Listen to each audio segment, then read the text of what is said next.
All right. So, welcome to. I suppose this is going to be most of your first exposure to the Only War TTRPG. So, welcome.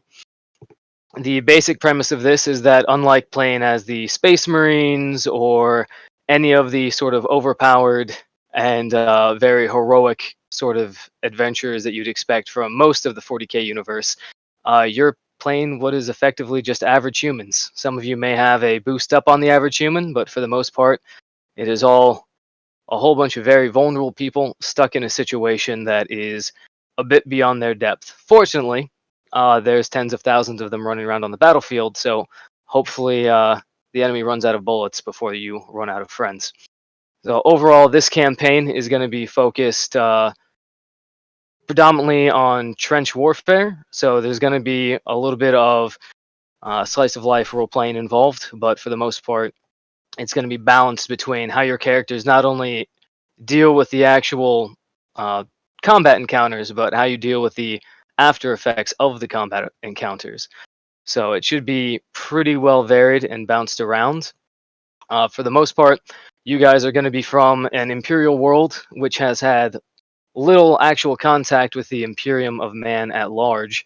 Uh, as a result, while you are familiar with the God Emperor of mankind and the constant war against chaos that you have read about in your comic books and your news reports on TV, for the most part, this is all a very distant thing until Imperial tithe ships show up asking for a brand new regiment to be conscripted from your planet to go save another planet far, far away. It's up to you as to whether or not you are recruited. However, these regiments tend to be fairly massive, and regardless of whether or not you volunteer, the rest of you will have been drafted. So, that's going to be one of your first decisions right off the bat, whether you would buy into the recruiter's promise of riches, wealth, glory, and purpose on a battlefield far, far away to liberate the beleaguered good citizens of a distant planet you have barely ever heard of. But that is basically where we kick it off, and then from there we can move into the regiment creation decisions, and from there you can go on to character creation decisions. It takes a little bit off the bat, but I'm here to help you through it, and for the most part, we should be able to breeze on through. Just a, I don't know, setting question? Not a setting question. Yeah. For those of you that know more about the 40k universe, what is the name of the sect of Mechanicus people that typically go missing for long periods of time? Sorry, it's not a sect, it's like a group, because they're out searching for lost technology. So those would be the explorators. Right. They tend to team up with rogue traders. They also tend to be, what's the word I'm looking for? They'd be almost like the special forces of the tech priests. The vast majority of tech priests are stuck just fixing old coffee machines, making sure generators are working. But some of the biggest aspirations are for tech priests to become explorators and find the sort of the standard templates that have been lost for old technology. Yeah. What are those called? Those things that have all the information from the lost generations. I believe they are called STPs. STPs, because I know that there's like a fanatical general or something like that that takes like a fleet out and disappears for like hundreds of years and comes back looking for more people to keep looking for STPs. Because I think that would be like a character inspiration of mine. Is like, hear about this, I want to go out there, I want to find lost tech, I need to find STPs. Oh yeah, that is one of the primary driving goals for just about every tech priest. The idea of finding the schematics for a better mousetrap, and then being able to bring that back to humanity is a driving goal. And a guaranteed way to get your name known far beyond your lifespan. So that is definitely one aspect of it. And who knows, people are digging up new things on different planets all the time. Plus, if you wanted to be an explorer, it wouldn't help to get off a backwater planet in and of itself. Right. Motivation is what I'm thinking. I know that's not the scope of this game, but as a character motivation. Oh, definitely. Especially because from this planet, for the most part, depending on where you are, you could have been stuck just repairing tractor combines. Hey, the machine spirit abides. Hey, there you go. Already in character. All praise the Omnisaur. Yep. Just be That's sure the to bring holy your thing to sacred say, right? items. Yep. Mm-hmm. Omnisci be praised. So, going into this that you're going to be joining a very protracted campaign. All you've heard from the sort of newscasts and the pamphlets and the recruiting posters is that a nearby planet has been effectively overwhelmed by creatures known as orcs. Now, you've seen plenty of different comic books about these maybe 3-4 foot tall green creatures that are pretty clumsy, pretty violent, pretty petty, but also easily confused and tricked. Think of them as the Elmer Fuds of the galaxy. They shouldn't be that much of a threat, however, the PDF forces have had a whole lot of trouble just containing them due to the sheer numerous sort of waves of greenskins coming out of what had once been a fairly populated sector of the planet. So you all have been promised over 100,000 chits upon the completion of this campaign, which is something like 4 years of your annual income on this planet. Not only that, but once you finish the campaign, if you don't want to continue on with the Imperial Guard, you'll have the option of settling down on that planet with each guardsman allocated several acres of land. So Hey, that getting is paid sounds great. I'm hunting maggots. So there's a lot of incentives to join up. You have noticed that there are somewhat more aggressive priests in this recruiting army, this flotilla that showed over your planet, with ships so massive that you can actually see them from the naked eye, just looking up at the night sky. But these priests in particular, you know that a number of your religious leaders on your planet have more or less gone into seclusion, and the Municitorum, the ecclesiarchy, has taken over most of the religious services on your planet. Apparently, the sort of religion that was being practiced on your planet wasn't exactly up to code. Wasn't far enough to be problematic, but there's something about bringing the planet back into compliance. Part of that is raising these regiments. So those of you who volunteer, congratulations, you'll be getting some benefits. Those of you who don't volunteer, well, congratulations, you have been voluntold. But Wonderful. knowing that you'll be joining in for a prolonged siege and trench campaign, they've sort of trained up your units specifically for handling these orcs. So we can move right into regimental creation. So just as so there's a number of different options. I'm gonna start you guys off on the Imperial world just for backstory and the fact that it's the cheapest one. Okay. But from that point on, it is up to you to build points. So if you have the core rulebook open, you can look at the different worlds that are available, the different commanding officers, but effectively, every created regiment is boiled down into your homeworld, the commanding officer, the regiment type, which is usually the most relevant, and then additional training doctrines and special equipment. And then at the end, you get to pick a few extra items that get added to your standard kit. So basically, when you're looking at regimental creation, you want to look at what kind of aptitudes are assigned, because that will cut down the cost of XP going forward. But also think about it as far as what type of regiment you'd like to play. And we can break that up into different things where each of you gets to pick one, or will you vote on each of them? I'll leave it up to you guys to decide. It probably seems better if we just vote or Yeah, we I'll just agree on agree. this one. The good news is there's only 4 of you, and I am able to count that high on my hand. What's So, the total amount of points that we get in the regiment creation? So with regiment creation, you get 12 points to spend. I'm going to start you off as the Imperial world, so you now have 11 points. Okay, let's check out the Imperial world and just let everyone know what that actually gets us real quick. Sure thing. So the Imperial world is sort of your basic starter. The one thing that it has going for it, though, as I pull it up, so effectively the blurb about this is that while many worlds may be required to provide resources, materials, and other such goods as part of their tithe, which I mentioned earlier, the primary obligation to the Imperium is always in the form of manpower. The good news is plenty of humanity to go around. So it's only with rare exception that a planet would not be required to provide men to the Imperial Guard, and if a world is found to be neglecting this portion of their tithe, they will be subject to extreme punishment. So your Imperial world, you're sort of the most common of the Imperial worlds. So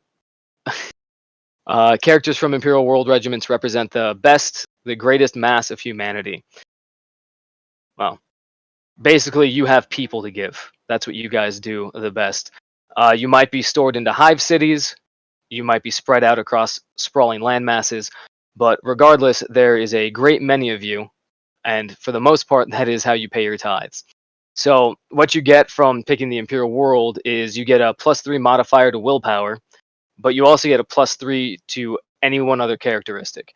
So whereas other worlds are more specific and might grant you slightly better options, this is the most flexible as far as if you pick a bunch of different classes, you get to put a +3 to any stat that you'd like. Additionally, it gives you skills, namely Common Lore for the Imperial Creed, Common Lore for the Imperium, and Linguistics Low Gothic, which, for the most part, starting off with just one tick in that should be sufficient to get you going. And then All you right. get a couple additional things. The good news is starting wounds, they generate like normal, which is based on your class, which we'll get to later. But to keep in mind, the Imperium of Mankind has something of a grudge against mutants.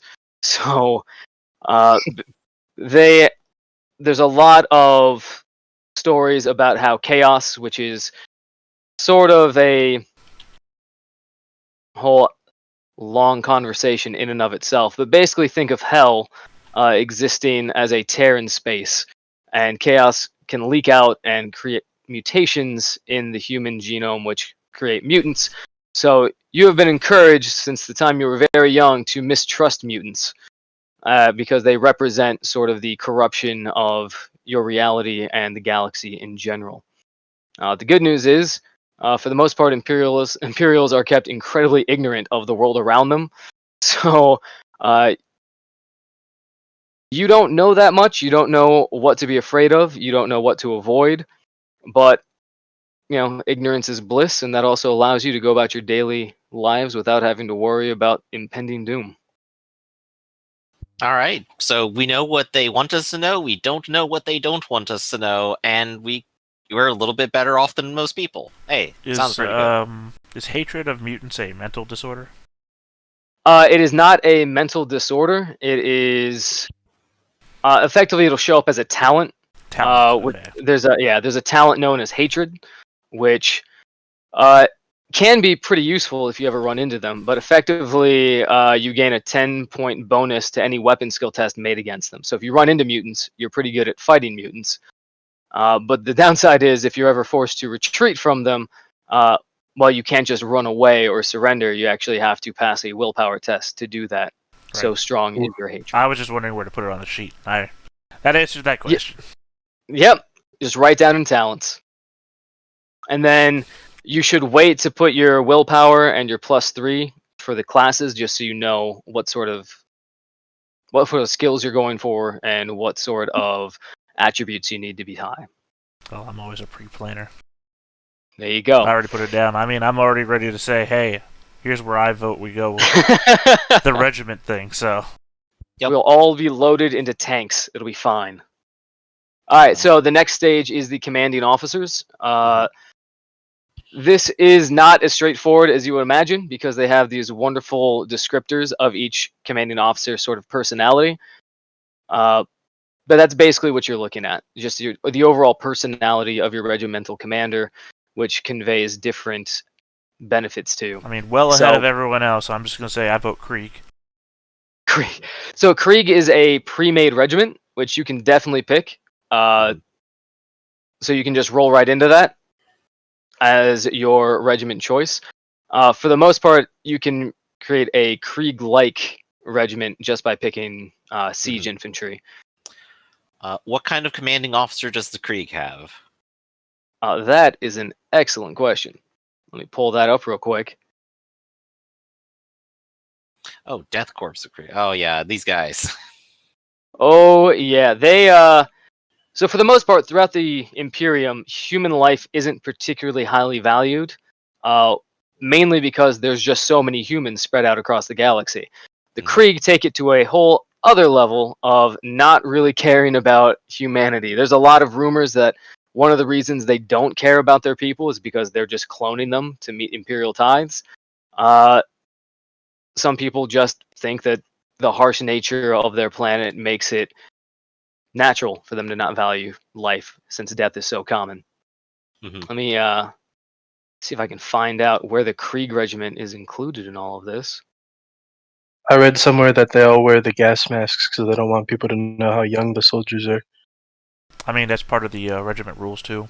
Faceless, nameless, and selfless.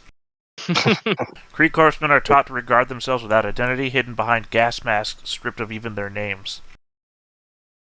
Ooh, is that in the Core War book? Yep. No kidding. They start on I page was thinking shit. 46, but the regiment rules are on page 47. Nice. Come on, man. Yeah. Cadia still stands. Looking at the commanding officer choices, though, Maverick gives resistance to fear, and knowing Warhammer for how it operates, fear is a terrible thing to have happen to you. It's not good, no. And there are plenty of fear-inducing situations on a war zone in general, especially when facing tides of Xenos, which is the 40k way of saying alien or non-human creatures. There's a lot of good ones. Die Hard is always good from the Sanguine Commander because Yeah, I was just looking at that one. yeah, you get bonuses to not bleed to death. Also very good. And the description is through either willpower or sheer stubbornness, the character refuses to die. So whenever they suffer from blood loss, you can roll twice to avoid death. So it gives you that extra bit of chance to not eat it. Foresight's alright. Rapid reaction from the Choleric Regimental Commander is another standout. Namely because it allows you to test your agility score to avoid being surprised or ambushed, which in trenches doesn't seem like something you'd have to worry about, but I will try to throw just about every variety of threat I can against you.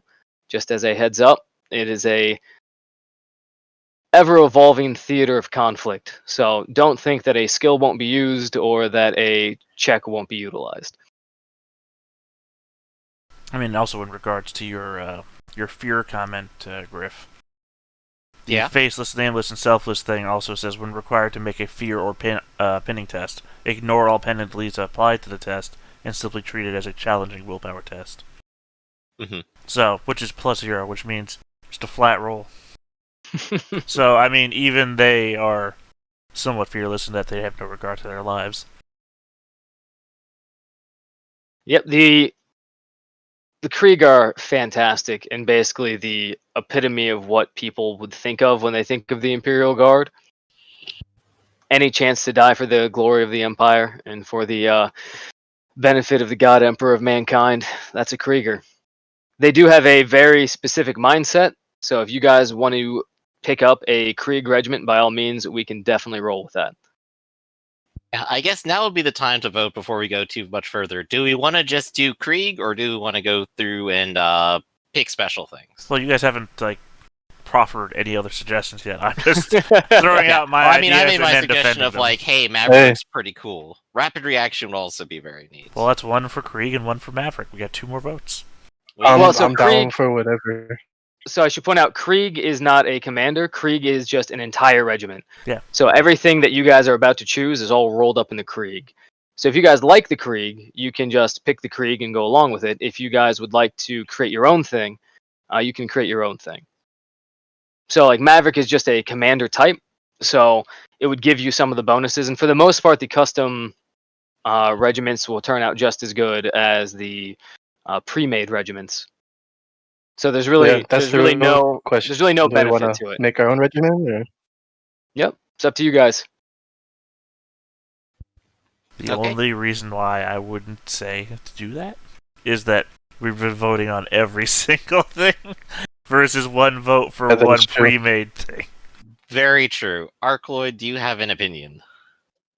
I think to go with ease of use, picking Krieg would help us. And you said they're kind of like the stereotypical guardsmen. And to people like me, where holy shit, there must be something going wrong. The commissar's shooting the enemy.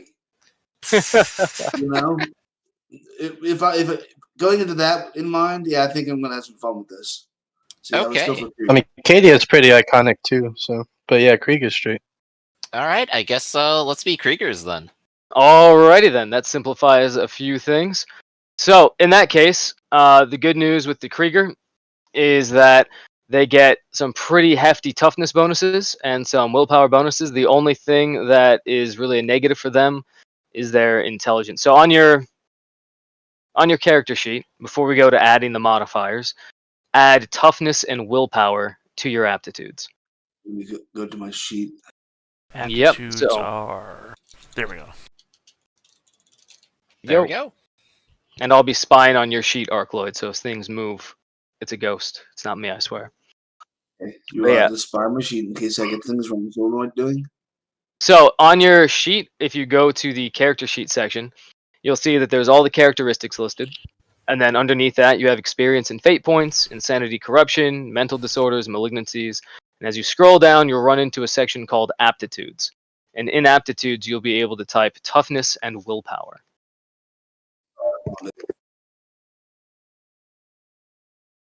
If you get common lore from two different sources, what are you supposed to do? So if you get common lore from two different sources, you're able to add it to the next level. So effectively, when it comes to skills, all right, and you'll have to write in every lore because that's not something provided on the sheet. But the first tick box just means you're proficient with it, which means you get your full aptitude score. So whatever is, your characteristic score. So whatever your characteristic score is, you get to roll a d100, and if you match it or get under it, you've passed the test. So for every time that you pick that up during that skill or any skill during character creation, you add an additional checkbox. And each checkbox represents a 10-point bonus. Okay, so like when we got linguistics low gothic from being from an Imperial homeworld, that should be one checkbox.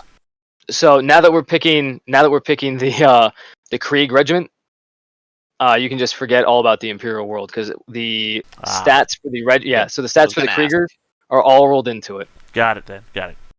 So Yeah, it was so I should have clarified. That was just 3 then. Got it. Alrighty. Should I put in the -3 intelligence, +6 toughness, and etc.? You can wait until we get to the actual class section of it because the class will also add bonuses, and we still need to roll for attributes. But when you get the starting skills, each one of those is 1 tick, right? Correct, unless it says +10, which I don't believe the Kriegers have anything like that. I say as I click multiple buttons to double check. No. So everything under starting skills, and I'm not sure if you guys have it up, but I'll just read through the skills real quick. Common lore, ecclesiarchy. Common lore, Imperial Creed. Common lore, Imperial Guard. Common lore, War. So those are all under the common lore section. You can just write in all 4 of those. And if you don't get it, just let me know and I'll tell you which ones you're missing. And then as for the generic skills for the Krieger, they also get Intimidate, Linguistics, Low Gothic, and Tech Use. And then if you skip over to the talents, just to get that out of the way, you can get Nerves. You get Nerves of Steel, which is super useful, so you don't get pinned down by suppressing fire. So if you just across from the aptitude section, you'll see talents and traits, and you can write in Nerves of Steel. And then you get to choose between whether or not you would like to go for orthopraxy, or unshakable faith. And unshakable faith is pretty awesome. But just for the sake of everybody knowing, I mean, orthopraxy, you could have part of your brain removed. yeah. So either part of your character's brain has been removed, or an inhibitor, such as a reason inhibitor circuit, has been implanted within the character's skull. So not only do you get a haircut, you also get some pretty severe surgery upon your induction into the Krieg. However, he tends not to get jokes. Yeah.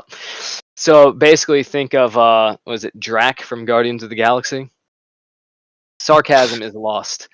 However, you do get a plus 20 bonus to resist willpower tests, or for willpower tests to resist mind control or interrogation.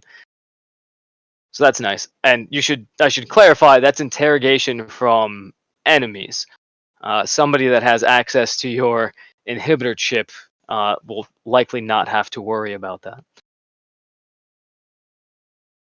Otherwise, Unshakable Faith is pretty great because it just allows you to re-roll failed willpower tests to avoid the effects of fear. So. Oh god, that is good. At the same time, I think for the purposes of flavor, I do want part of my brain removed. Sure thing. And for the sake of convenience, you guys are basically being drafted or volunteered into a Krieger unit, or a Krieger regiment. What does Unshakable Faith do again? It allows you to re-roll failed willpower tests. And Nerves of Steel? Nerves of Steel allows you, I believe, to re-roll willpower tests for getting pinned down. So we get to reroll yeah. a lot of willpower, which is great. Oh yeah. So the good news is you won't have to worry too much about the enemy dictating your actions. You can just say, well, I'm missing part of a brain and I don't care. Well, I mean, This means also, nothing to me. being faceless, nameless, and selfless means that your test for fear is already going to just be a flat. Oh yeah. So you get to re-roll it and you don't suffer from the additional penalties, which is pretty awesome. And we also get +2 wounds. Yep. By the way, he's not missing part of his brain. He is minimizing his metabolic costs. Oh, perfect. That's what you Wonderful. say. I know what it is. I had part of my brain removed. Phineas Gage, fine. We're all good to go. Okay. All right. Where is So- wounds on this sheet? So we will get to that with class because each class rolls different wounds. Where do we put the only one life to give? So if you would like to put that into, let's see, comrade, special abilities, that would be a good thing to take note of there. Okay. Yeah, no, I was only looking for wounds so I could just mark down +2 so I know when I get there. Yeah, I hate going through a sheet and then going back and forth. Yeah. If you'd like, you can just, in the wounds section, which is under your aptitudes and melee weapon and movement, you can just put 2, just to keep in mind that you're getting an additional 2 wounds to your character. No, I put +2 in total. There you go. Is that located on the sheet? The wounds? Yeah. Yes. Armor and defense area. Wounds is to the right of it. It's also to the left of gear and psychic powers. Yep, I Oh, see yeah. it now. Thank you. And I guess we just get the standard gear as well, right? Yeah, so all of the gear listed in the regiment, take note of. As a matter of fact, well, we'll wait till class and then we can do the ranged weapons and gear, because for the most part, your class will also assign you weapons that you'll be using more frequently. Oh, we get a respirator. Okay. You don't say. You might need it. Well, I mean, it's part of the whole look, right? Oh yeah. Whether or not there's filters in it, you will be wearing that mask. Let's hope the orcs aren't using mustard gas. That's alright, we also get 4 empty sandbags. Oh, don't worry, they won't be empty for long. Of course not, we use it with All a right. trenching tool to fill it up. So You can use that now shovel for that you- everything. Or Krieg. Now that you have all now that we've basically selected the regiment, we've run through it. Now the interesting part comes where you get to roll for your characteristics. So effectively, the characteristic for each one is 2d10, and then you add 20. So we should probably go through this one player at a time. So we will. Oh, there you go. Yeah, I've made a handy dandy macro that people could just copy and paste, and there will be 9 results. There you go. So that's how you You do got it. 2d20 plus 20 on this. Oh, whoops. Let me go ahead and change that. 2d10. That feels like the first time I made a Warhammer fantasy character. I had such awesome stats, and I wondered why. Alright, I am editing that message for everyone's convenience. Doop doop. And keep in mind, the player can re-roll any one result.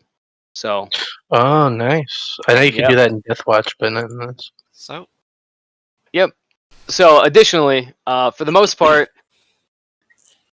in the game, it doesn't mention whether or not you get to put these stats where you'd like them, or if you would like to just roll in order.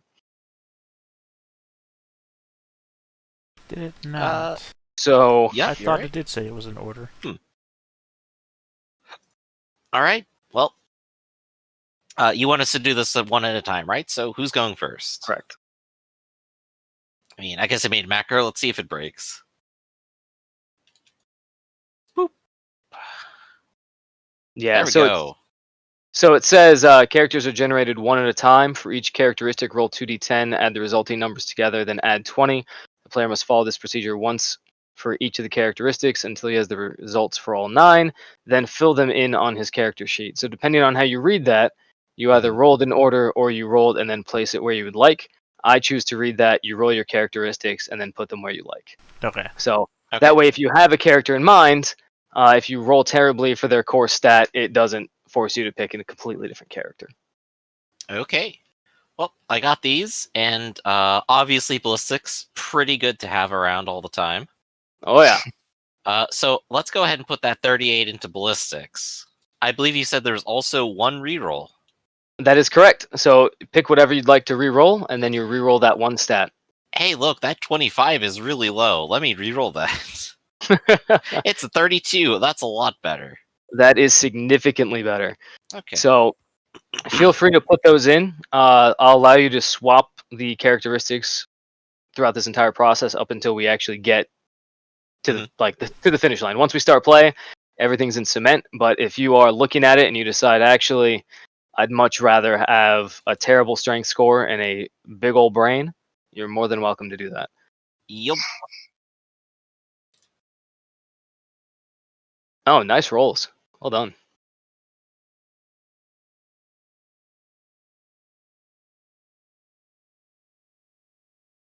Ah, you rolled a 27 or 28. Perfect. Better than a 26. Oh yeah. And while that's going on, I'm going to grab some macros for you all to make this a little bit easier. Set those off to the side for the time 35 being. and a toughness, so the plus 6 makes it 41. Nice. So yes, once you roll the statistics, keep in mind for the regiment your +6 bonus to toughness. I believe it's -3 to intelligence and a +3 to willpower. Correct? Correct. Yep, -3 int, +6 toughness, +3 willpower. All right. 32 willpower. Cool. The Emperor has a plan for me, so I'm just gonna put my skills in where they come up. I like it. Well, Tabor, with rolls like that, I think you'll be all set regardless. Nice. All right. So who is left? Is it Arcloyd? Yes. You got this, buddy. Oh, looks like 39. Not bad. 27 I mean, that was is close to my perfect.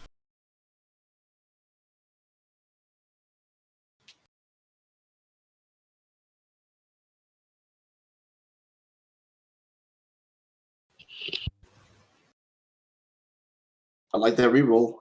Oh. Move over, chosen one. We got a new person on the block. Tabor, as your chosen one, laurels are placed upon your head. Arkloyd walks up behind you, sort of brushes off his shoulder for a second, and immediately everyone rushes to you, pulls the laurels off, and slaps it onto Arkloyd's head. Fine, when he dies, I'm just gonna get it back. So He doesn't even want this. He didn't even ask for it. He wasn't trying for it, but it does look good on him. You have to admit.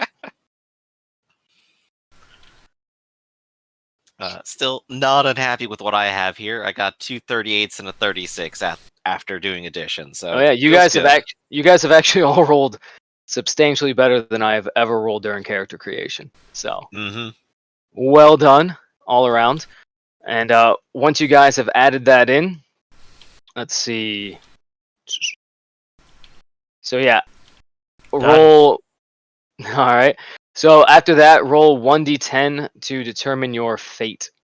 Fate is super important because not only does it allow you to reroll failed tests, if Super you important, burn you it. Well, you have one, Arkloyd. Or sorry, Griffin. I No, have that's 4. me. Theta has 1, That's just like he fine. likes it. You know what? Actually- in Warhammer, the fantasy RPG, I hated fate Uh-huh. points and never wanted to use them, so I feel fine.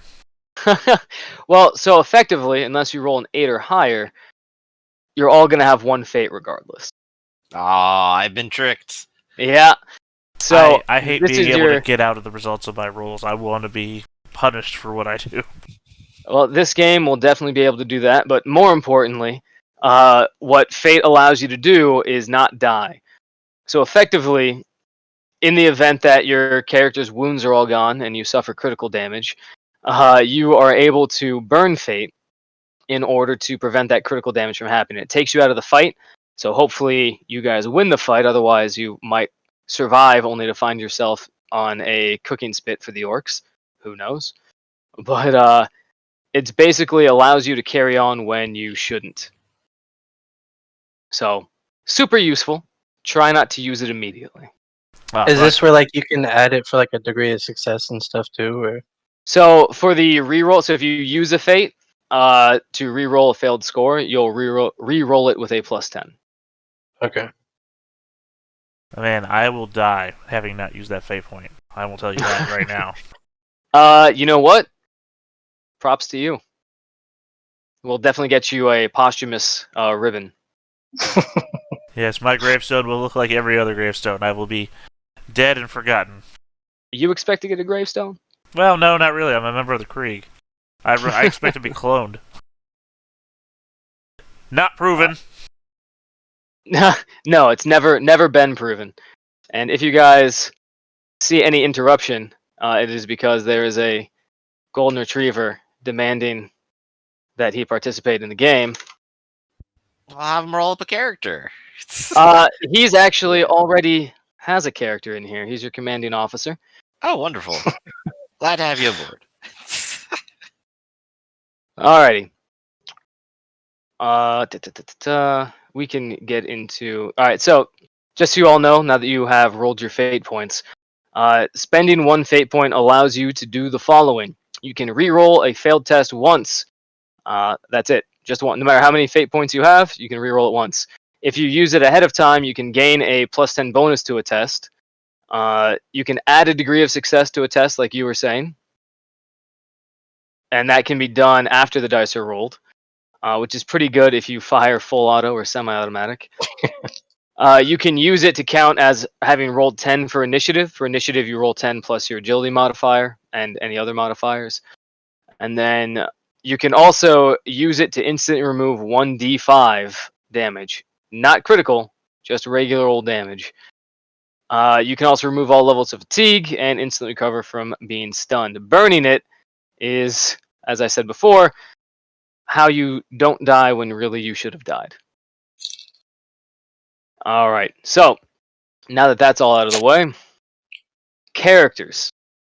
So now that you have your fate, you have your characteristics, now it's up to determine your actual class. So this is pretty important. So I believe you already wanted to be a tech priest, correct? Oh yeah, I'm already on page 98. Alright, so go ahead and roll your wounds, which is just 1d5. 8 plus 1d5. Actually, it's 10 plus 1d5, since we're Krieg. It is now. That's right.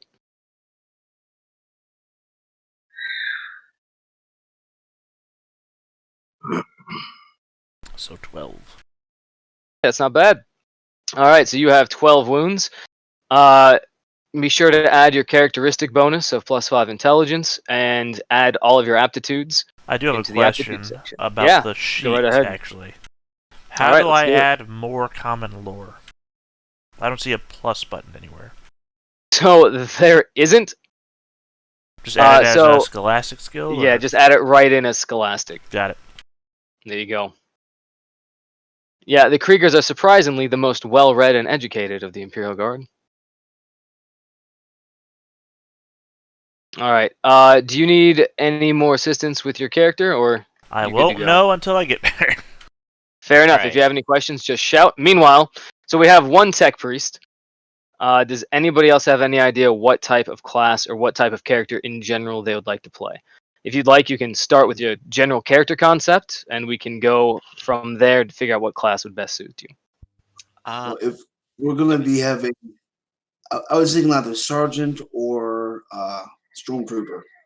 Ooh, be great if we had a sergeant. It's always a good roll. And fortunately, you have. And I'll be the best sergeant ever. I have an intelligence of 24. There you go. You don't. The good news is, as a sergeant, you don't come up with the orders. You just issue them from the officer. So you're all set. I feel like the best compliment to our tech priest would be someone who has a vehicle, and that would be an operator. Yeah, operators are always. Plus, operators are almost like light tech priests anyway. They are fantastic.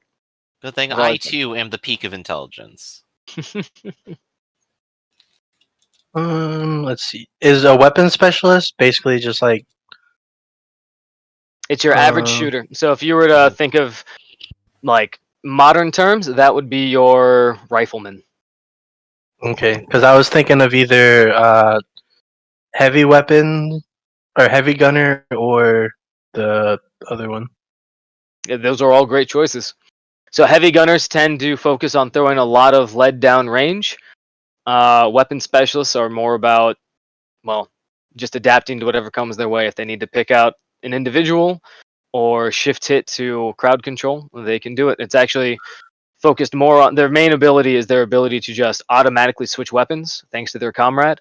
So whereas a heavy gunner is effectively stuck with whatever heavy weapon they've decided to go with, the weapon specialist doesn't always have a heavy weapon available, but they might have a las rifle for long range and a flamethrower for up close, and they Okay. get to switch that automatically, whereas another person would have to fumble with it for a bit. I do have one question. I'm right here. I have one answer. If your aptitudes double up, does anything come from that, or you just list them once? So doubling of aptitudes is a really great thing because it allows you to pick one other general aptitude.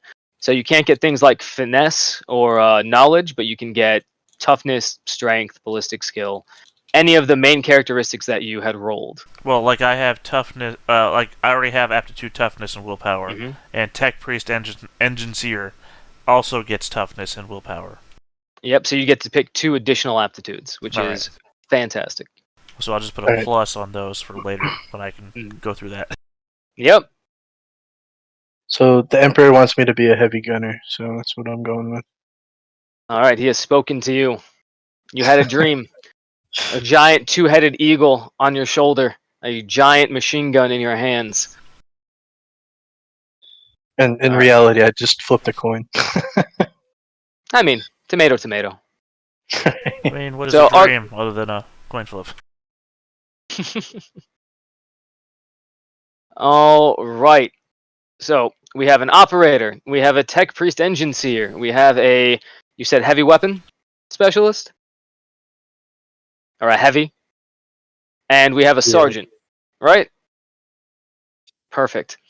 So be sure to add in, so each class gets its own starting wounds. Feel free to roll those. Don't forget to add your +2 from the Krieg Regiment. Is that located? So in the book, if you wanted to go sergeant, I believe that's page, I'm going to talk really slow so I can look up the specific page. Thank you. Oh, it's so far away. Any second now, I will get to it. There we go. So, if you go to page, what is this? 83. Well, 82 to get you to the main one. So, that'll show you. He gets 10 plus 1d5, so you'll be doing 12 plus 1. There you go, 15 wounds. Arcloid also would be 12 plus 1d5. Nice. And again, if your aptitudes double up, you can select an additional aptitude to go with it. And when we get to the experience spending, that's when that will come in handy the most. I'm sorry, where do we put the aptitudes again? Oh, I remember now. I'm sorry. All right, no worries.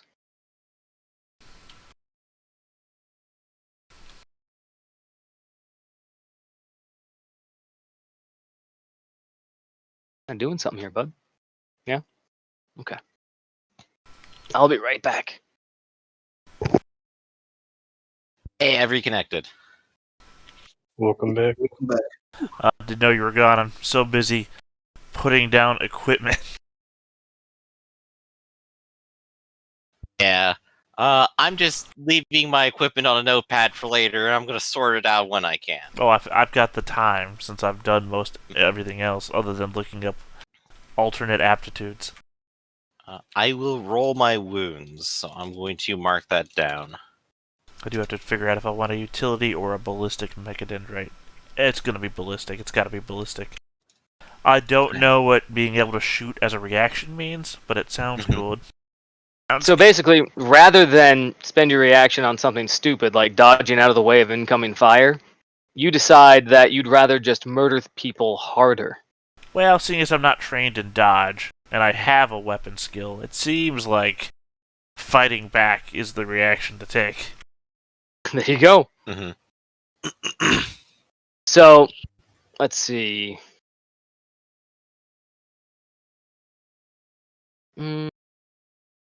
I believe the Kriegers have an M36 lasgun, correct? That's right. And So 6 I have charge chosen. packs. Yeah. So I've chosen weapon training LAS instead A of solid solid choice. projectile. Which always sort of was interesting to me, since effectively you're shooting a laser rifle that travels at the speed of light. You shouldn't have that many issues with firing at something. Right. It should be the easiest thing to do, right? Yeah, exactly. It's literally point and click.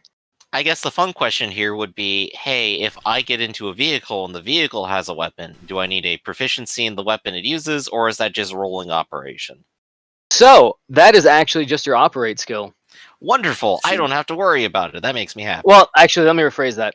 So if it is attached to a weapon, you count as having the training, right? Mhm.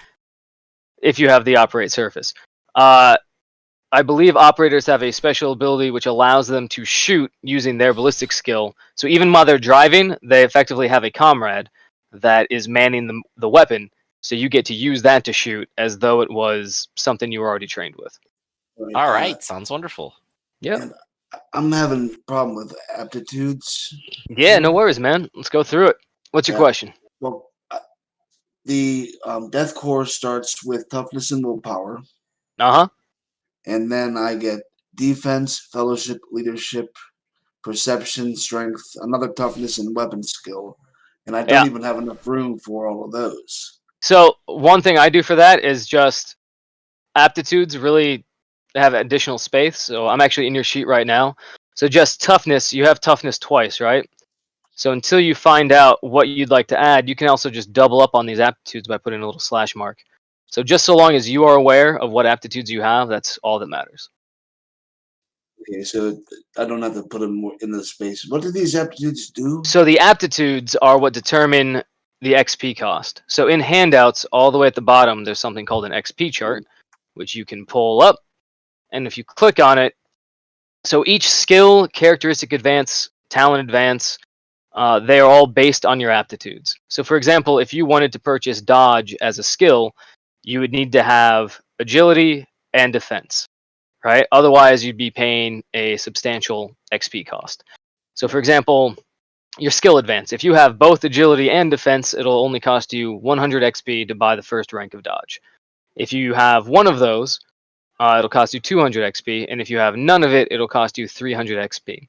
So in this game, you are effectively priced out of buying skills of which you have no aptitudes related. You can still do it, it's just a XP cost. Alright. I'm gonna take the aptitude psycher. You actually can't. So Alright, when that you was get a joke. double... That was just a joke. joke. I'm looking at the list. It's like, what's the most opposite trait that I could possibly have? It's like, oh, psycher. I'll just take psycher. I mean, I'd love to see it. I would too, but seems to me that would be some sort of corruption or. I'm gonna Only- have to put you down. Hey, Only if you roll doubles. literally, there was a Warhammer game where I found an item that would give me a mutation every time I touched it, and literally just played juggle with it until I died of mutations. I would love- assume that you was just the became some most sort fun. of... I love that shit until till the point where I had to like I gained some sort of thing where I was racist against humans or something like that. Just like I can't actually play the game now. Let me go to the Skaven so they can operate on my brain. There you go. To be fair, humans are terrible in general. So Yeah, but when your whole party At least is we're human, not Tau. yeah, I'm trying to All figure out aptitude to take because agility is always a solid one. It depends on what you want to focus in. So if you look at the XP chart, just looking at skills will give you a basic idea of what kind of aptitude you might be looking for. I'm So- on the page 101, which lists all the aptitudes and what they're used for and that kind of thing. It's like Yep. I've already got most of the aptitudes I care about. Yep. Then you can always just take another generic one. Who knows? It might come up later on. Ballistic skill's always good. Already got it. Weapon skill's always good. Got it. Oh my good. Well, Tech Priest is possibly one of the best classes as far as aptitudes are concerned. They get all the major important ones. Yeah, because I got toughness, willpower, ballistic, intelligence, knowledge, strength, tech, weapon, and then Yeah. doubled up on toughness and willpower. So I've got. I don't care about social. Fuck talking to people. Well, you can take it or you don't have to. It's entirely up to you. Do I have defense? I guess defense. So if you go to the XP chart in the handout, effectively you can only pick aptitudes in the aptitude 1 column. Aptitude 2, for some reason, they don't allow you to select. I don't know why. I did not open that chart yet. Where we at? XP chart, you said. Yep, all the way down to handouts.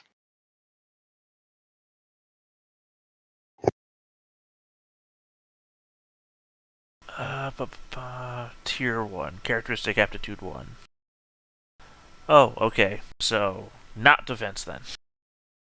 Correct. Not defense, not finesse. None of the fun ones that everybody wants. Just the generic ones. Well, I've already got most of these. I guess I only have the choice of, agility and... Well, I already said fuck fellowship, so... Perception? Yeah, that's all that's left. There you go. Perception's always useful. I hope so. I put one of my 30s in it. See, I already So know that for implants are handled by toughness. That's why I put my main thing in toughness. Oh yeah. Are you gonna try and come out here as RoboCop by the end of it? Oh yeah, more man than machine. I mean, more machine than man. I don't know what the hell I just said.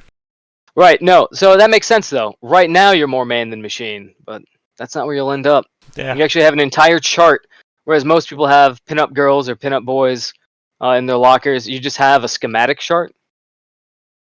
That's what you dream Of about. a toaster. Yeah, I was trying to remember the name of the AI machine in I Have No Mouth, but I Must Scream. Damn. No, yeah, that's right. AM. Allied Master Computer. I have a weapon skill of 39 and a ballistic skill of 40. I'm getting a chainsword. Oh yeah. It is So- my right as sergeant. Yo, do it. Yep. And one cool thing about weapon skill is the parry, sort of like the parry defense.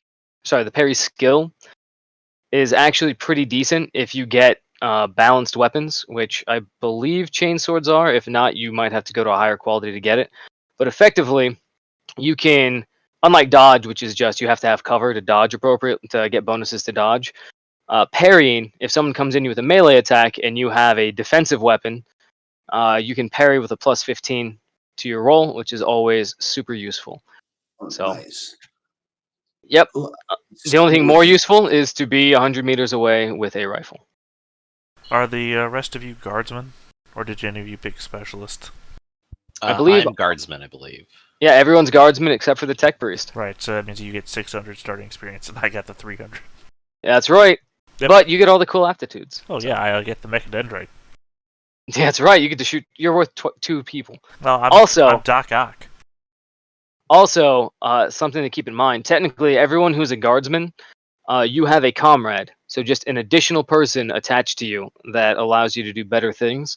When it comes to combat or anything else, we can get into it. But effectively, comrades have one action, and you can give them sort of commands in order to boost yourself.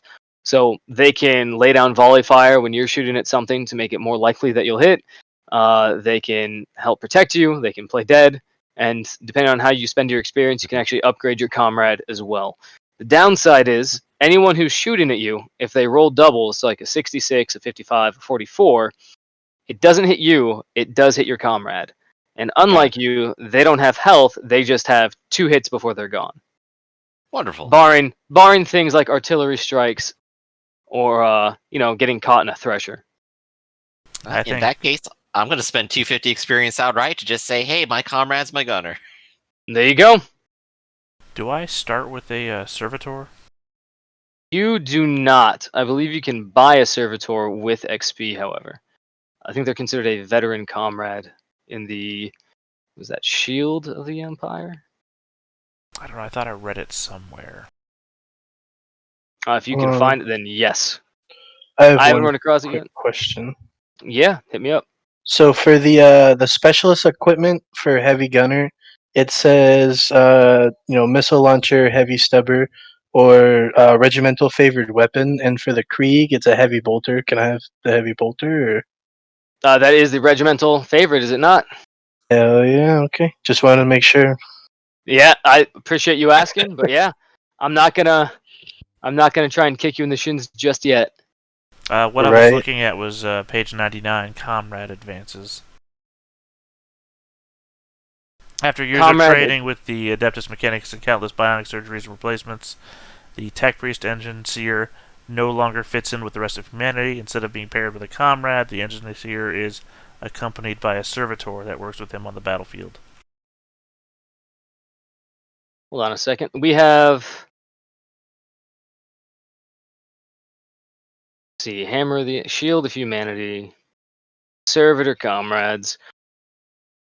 Yeah, it's refer to the servitor profile on page 372, chapter 11, NPCs and Adversaries. If anything ever happens to servitor that requires information from my profile, it says. Gotcha. All right. Oh, it was STC patterns, not STP. My apologies. All right. So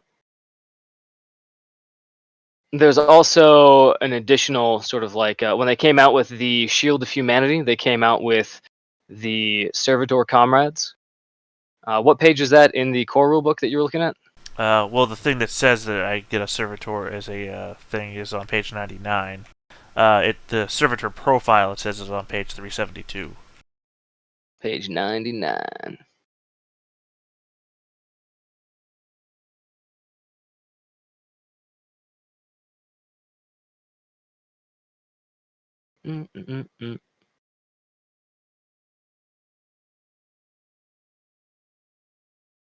Okay, Comrade Advances. Got it.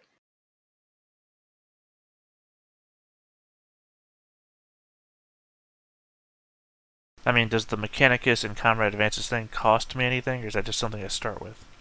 So, no, the Mechanicus is something you start with, and the Comrade Advances are also something you start with. So you've been paired with. Oh, okay, I see. So it looks like the Shield of Humanity just expanded it. So instead of having the servitor NPC, you get something a bit more complicated. Okay, so I'll have to go But- look up Shield of Humanity later then. Yep, I got you. Right now, though, roll me 1d10 to determine what type of servitor you have. Is there And a then just- good thing here? Is there a high or low? What am I... It's all just flavor. You say that. I don't want to get the one who's literally, oh, you got the servitor who only gives you the option between mustard and ketchup. Well, first off, the condiment servitor is a vital addition to any regiment. What'd you roll? A 10. Look, A nobody 10. wants to hang out with Condiment King. So you did roll for the weirdest one possible. Unlike many of its kind, this servitor's flesh never originated with a true-born human body, but was grown in a nutrient tank for the express purpose of its current state. Totally not something the Kriegers are normally known for, vat-growing bodies, but it's fine. Its native forge world may specialize in such processes, or may have been undergoing a population shortage at its time of construction that temporarily required such measures. Imperfections in the vat growth process may have marked the servitor, requiring greater cybernetic replacement or leading to peculiar deformities. So effectively, you have a Krieger gas mask, typical uniform, except it has a hunchback and surprisingly large arms. Awesome. By your description, I was thinking just like a plastic man, but you brought out the hunchback and large arms out of nowhere. There you go. Who knows? Maybe this would have been a regular soldier had it not come out deformed. However, the good news is, as you advance with your own understandings of technology, you could probably replace this weak vat flesh with something a bit more cybernetic in nature. I'm sure that's going to happen. Wait, so Yeah. did he just get a homunculus or whatever? Oh yeah. Also, it's like 5 feet tall. Oh yeah. Well, I mean, it's just a person whose personality and everything has been removed, and they're part machine now. Yeah. It's got Occasionally, Igor from Young Frankenstein. as you guys, once you guys are recruited and you move on to these massive spaceships orbiting your planet, they're the size of cities with engines. Some the size of multiple cities. However, you've passed a number of servitors here and there, and it's weird because occasionally they'll lock eyes with you and just keep tracking with your eyes as they walk in the opposite direction. Every once in a while, you can hear them. You think they sound like moaning. Sometimes it sounds like random phrases repeated. You have been assured by the tech priests that this is all just gas escaping and random neurons firing. There's nothing actually alive in them. It's swamp sort of like- gas reflecting the light of Jupiter. It's fine. Yeah, trust me. We're the tech priests. We understand what's going on here. There's nothing human left in here Well, except for the human bits. See, the thing is, we don't like AI. AI is bad, right? We got to keep the man in the loop, right? So what That's we right. do is we make a computer that's part man, Preach. and we take out everything that was valuable about the person because we just need the computer, though. So That's right. that's what the servitor is. You've also seen that yes, desertion can be punished not only with summary execution, but depending on whether or not the desertion was somewhat justified, you might just have your brain removed and be turned into a servitor. That way you can continue on serving humanity. So, pretty severe things like run away from battle, not saluting the Aquila as it passes by, not performing adequate reverence to images of the God Emperor of mankind. All things will have you converted into a servitor, potentially. Oh, Griff, you're playing an operator, you said, right? That's right. No, so you also get the Mind Impulse unit. Oh, yes, I do. Yeah, I was just noticing that I get a good craftsmanship Mind Impulse unit, so I'm searching it, and I say, oh, you also get one, but yours is common quality. And what exactly does that let me do again? I could just like double click you and turn you off, or It gives you a it's on a page plus 208. 10. Yeah, it's on page 208. Let's see, you have common, so you get a plus 10 bonus to tech use or operate tests, used in conjunction with devices capable of Mind Impulse unit linking. yo, okay, pretty sweet.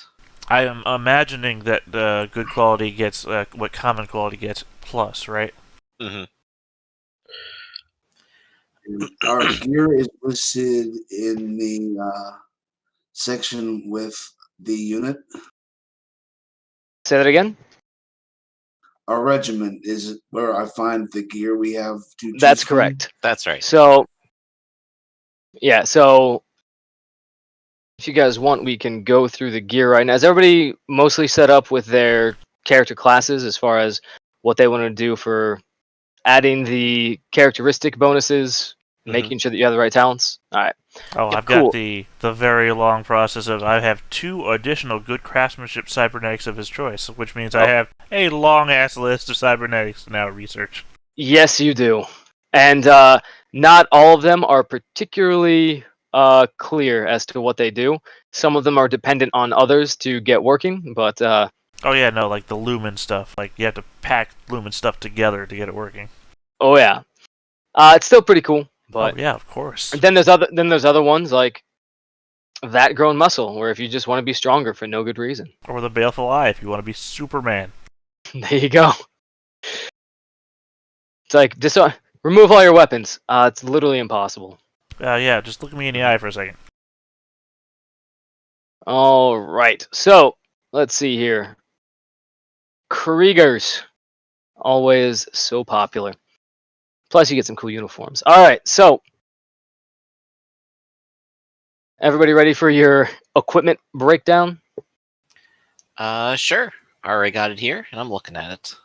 All right, so the most important bit and the most complicated bit is your M36 las gun. So for those of you who didn't get a weapon right off the bat, which I think would just be... Oh, yeah. All right. I don't We'll believe come I back get to a that later. weapon any other way, so this is what I get. Yeah. This in addition to the last gun I get for being a sergeant. So That'd in be addition right. to the las pistol, technically, yes, you also have been assigned an M36. You could just keep it, in the armory if you'd like, but you do have one. Mhm. But regardless, the M36 is a pretty standard weapon. Let's see here. I'm just gonna add it right to your sheet, Oh, you can just so just I drag can. and drop them in? You cannot just drag and drop them in, Oh, but no. I Oh, can by hand type unfortunate. everything out. Yeah, exactly. Alright, well, I'll type it out if you go ahead and tell me what these stats are as we go through them. Fantastic. So let's see here. For the M36 las gun, and there's some inside baseball stuff that is easily missed that I will go through. But the M36 las gun, it's considered a basic weapon. It has a range of 100 meters. Its rate of fire is single shot or 3-round burst. I should put that as So, 1 in 3, I think. yep, that's fine. The damage is 1d10 plus 4. You gonna put this in for me, or should I start putting this in? Oh, I'm sorry. 1d10 plus 3. What's that? Plus 3 damage. Yeah, plus 3 damage. That's E Yeah, energy for is the energy. type. You got it. The reload is full, unless you have rapid reload, at which point it's not. And as for an additional trait or a special trait, it is reliable, which means basically, unless you roll a 100, you're pretty good. So instead of jamming on like the 91s or the 96s, you have to roll a 100 straight out in order for it to jam up. But even then, it doesn't actually jam. Oh, sorry. It only jams on 100. So a lot of other weapons can jam on a 91 or a 96. This, it will only jam if you roll a 100. And So Yeah. you have a 1 in 100 shot to break your weapon, and I'm curious It's to see which one's going to 90% do it better than first. others. and the clip. Yes, 60 for the M36. Now, the one thing about las weapons to keep in mind is that even though it says 1d10 plus 3, you can overclock it, I guess you could say. So there's two, las guns have a variable setting, right? There's something known as something known as an overcharge, which just adds +1 damage, but uses twice as much ammunition. And then there's the overload mode, which deals +2 damage and +2 pen, but uses 4 shots of ammunition. So it chews up your ammo, but it hits heftily. So keep that in mind. If the 1d10 +3 doesn't seem like it's doing enough damage, you can always flip the switch and start pumping out more damage. This is a pistol. That also works on the pistol. Well, I mean, is this a pistol, or is this a Uh, different kind of gun? No, the M36 its class is basic, which is just any type of rifle or long gun. But for Okay, your training, it should also work. excellent. And also for Oh, your and chainsword, so because your chainsword has tearing, right? It would allow you to roll 2d10. So in your melee weapon section, if you put 2d10, keep 1, when you roll it, it'll automatically decide whether or not it'll roll 2 and then pick whatever's highest to add to it. So you don't have to constantly roll. You can just that's cool. hit the damage on your chainsword, and that goes for any tearing weapons you come across. Like I believe the heavy bolter is also tearing. Is that correct? I haven't looked at it yet. All right. Well, we will get to Yeah. that. Additionally, I got a little something that you guys are gonna want since Arcloid has decided to go out there as a sergeant.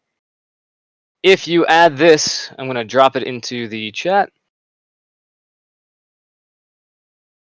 If you add this, and let me just make sure it's gonna work, I'm gonna put it Arcloid into your chainsword real quick. When you go through the damage roll, it should give you the option of selecting whether or not you have Get Them.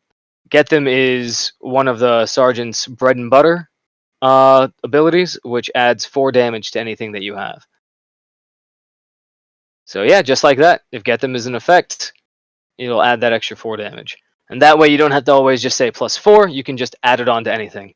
So I would recommend tacking that on to any weapon that you have, so that in the event Get Them is in effect, you can roll that extra damage. Sounds good. Nice that we have someone who just given us buffs. Yeah, the sergeant is a very underrated class that can literally change the entire nature of a conflict. Yeah. So no Meanwhile, pressure. leader classes are always one of my favorite.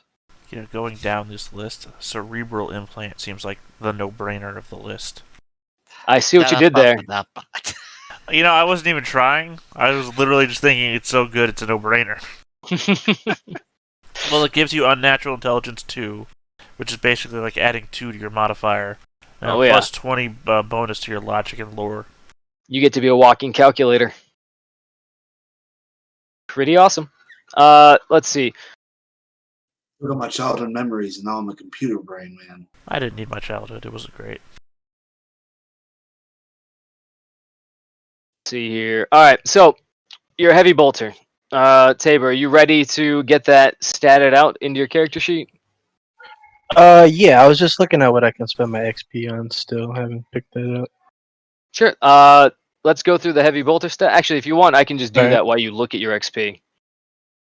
If you trust me. Oh, that's fine. that I'm is. already on heavy bolter right now. So All right, so the class is heavy. The range is 150 meters. You can only fire full auto, so bear that in mind when you're shooting Yeah. at folks. that's So 10, right? that's 6 for the heavy bolter. 6. Okay. It's yeah. Yeah, Space Marines. Yep. It does 1d10 plus 8, but because it's tearing, put in 2d10 plus 8. Sorry, 2d10 keep 1 plus 8. And let me just pull open your sheet to make sure that my terrible description didn't mess you up. What's your character name? Jort, I guess. First one I picked. All right, Jort. 2d10 keep 1. Yep, and you added... Let's see, let's just add the other metric in real quick. The get them command... Oh, that was the wrong place. There we go.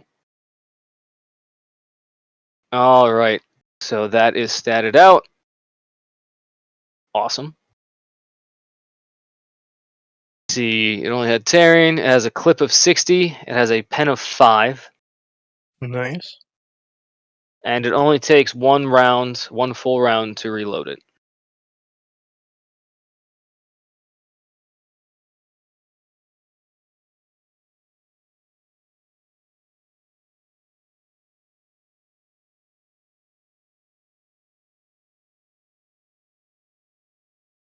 One issue with heavy weapons is unless you get bulging biceps, which is a talent that requires some pretty heavy strength.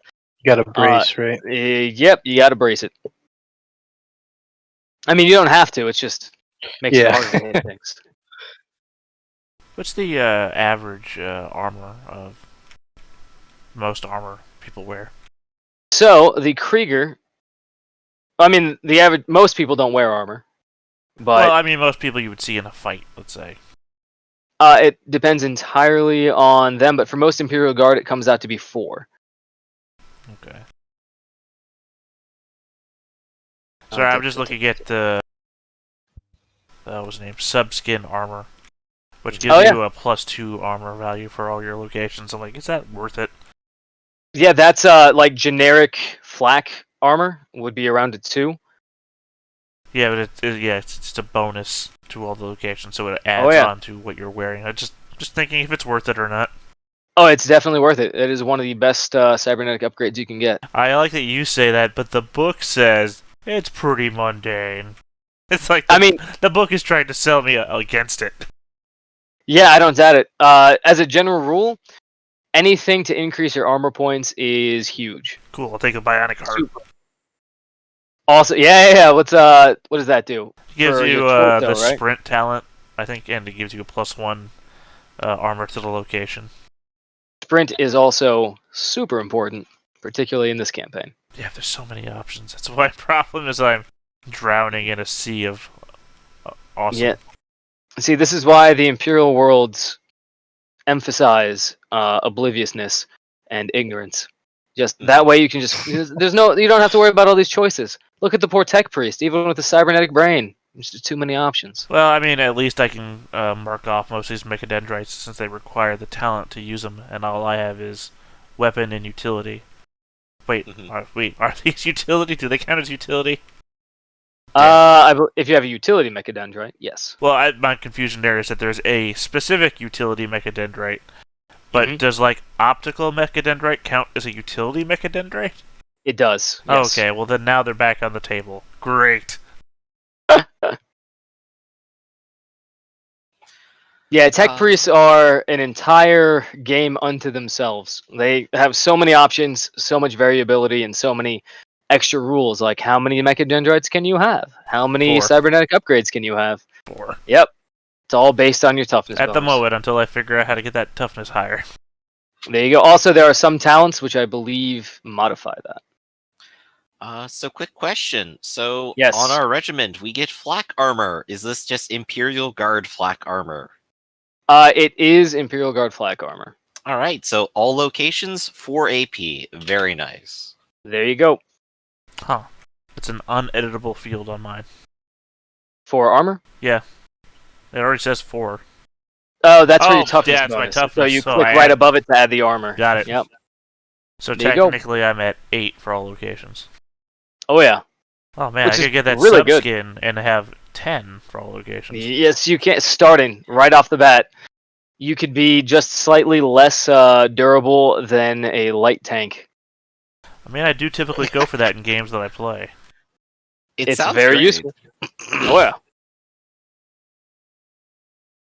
I do love that scene with RoboCop knocking on the warehouse door. Do you have the respirator that's built into your face already? No. I mean, we start with a respirator as part of the Krieg, though. Yeah, you can just put a hat on. That works. I don't think I do. Hold on. I got the Mechanicus implants, unnatural intelligent mechadendrite. Gosh, we walk into the room and the tech priest is just wearing a Supreme hat turned backwards. Yeah, no, because I start with the good craftsmanship mind impulse unit, and then 2 additional good craftsmen, and already one of them is the cerebral implant because unnatural intelligence 2 is just too good to pass up on.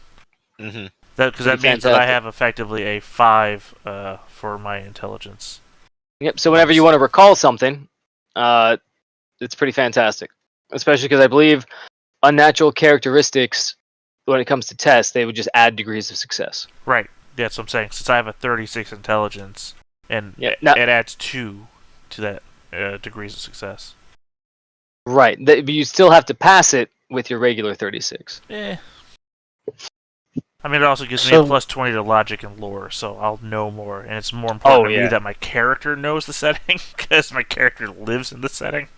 Oh, yeah, especially, like, you may not have known much starting off. However, once the fleets of the Lord Marshal arrive to collect the tithe in manpower from your planet, the tech priest up there saw what you were working with, and effectively just matrix downloaded all of the appropriate information. They handed They're like, over the "All right." floppy disk. Yeah, it was Whoa. just a little floppy disk. There's a little floating skull with a candle on it that goes up to the back of your head. Its little tongue shoots out into the back of your neck. It rotates a few times, downloads all the data. I know Kung Fu. It's a little bit hard to access, but it's there. All right, so Jort. Yeah, all those grenades added in. All right, nicey nice. So I'm looking at the recommended advances for the heavy gunner.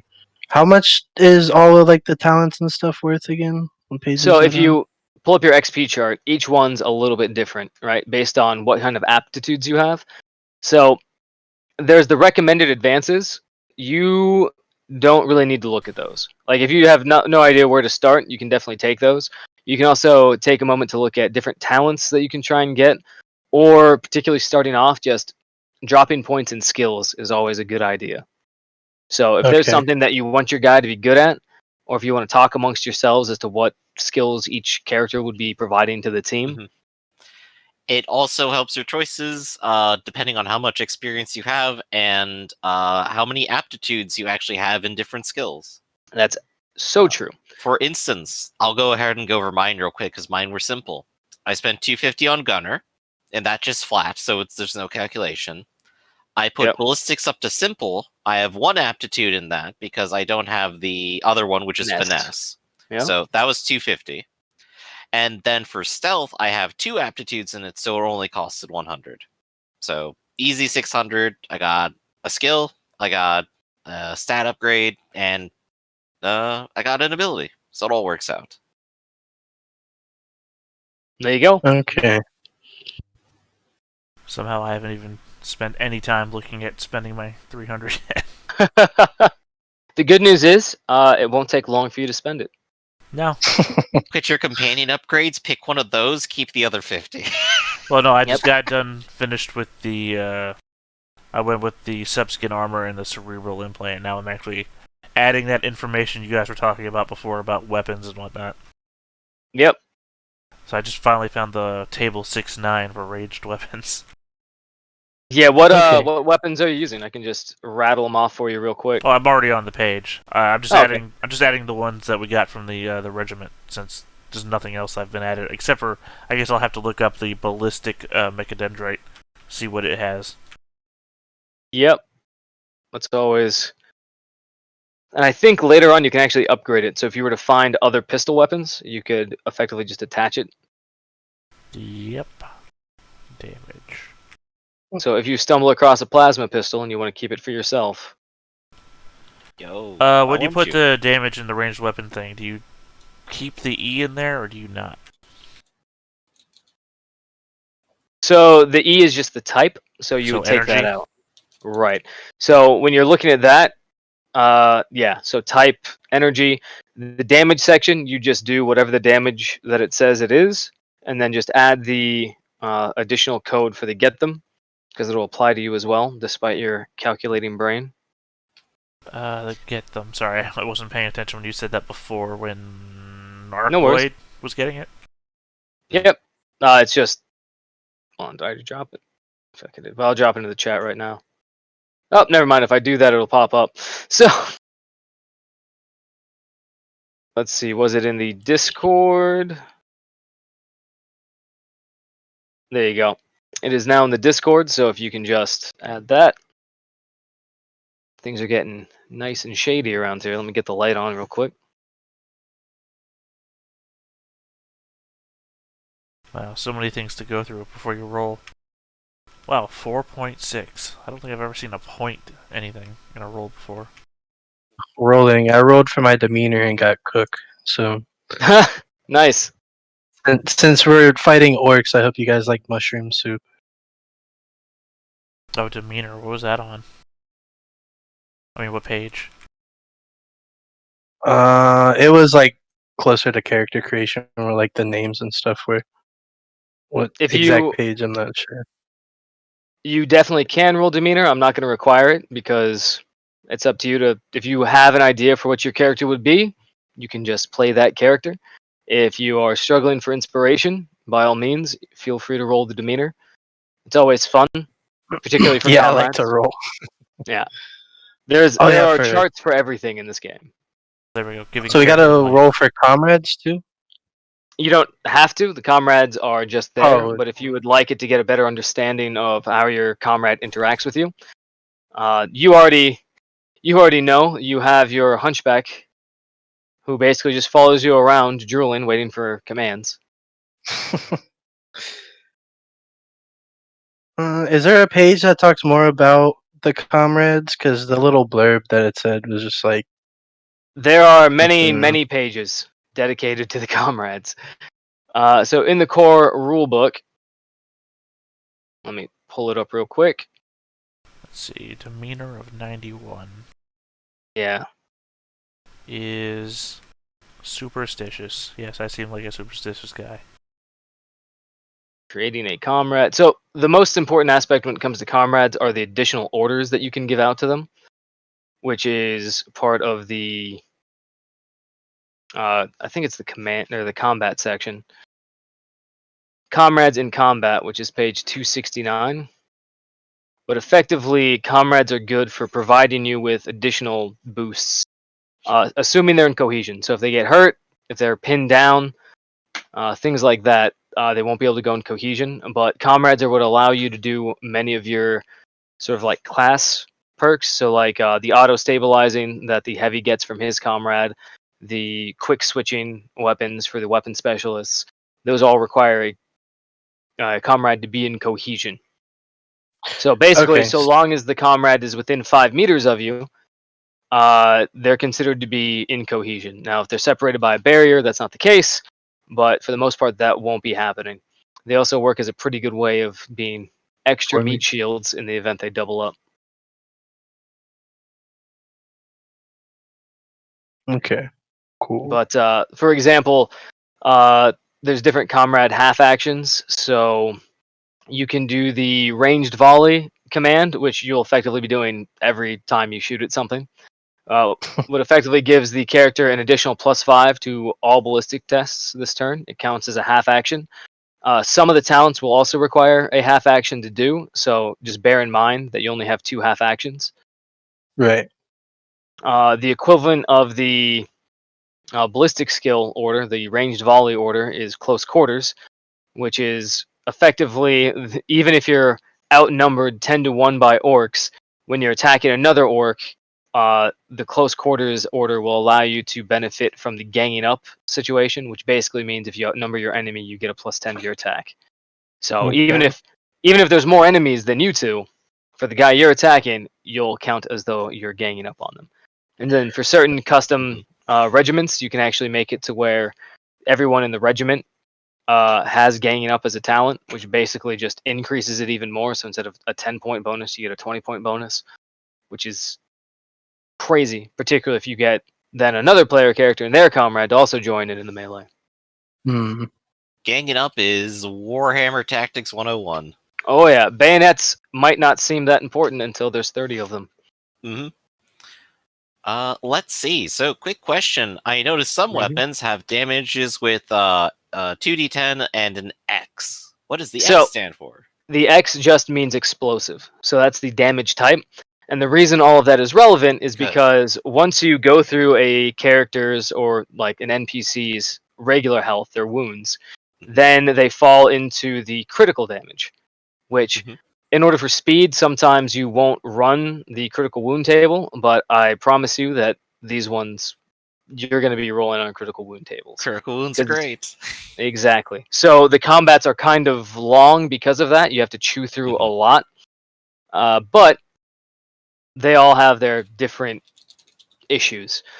So explosives in general tend to be far more graphic and devastating as far as critical wounds are concerned than, let's say, impact. They're all pretty bad, depending on where you hit the person and what type of damage it does will determine what type of critical wound is suffered. Okay. Yep. So that is what that X stands for.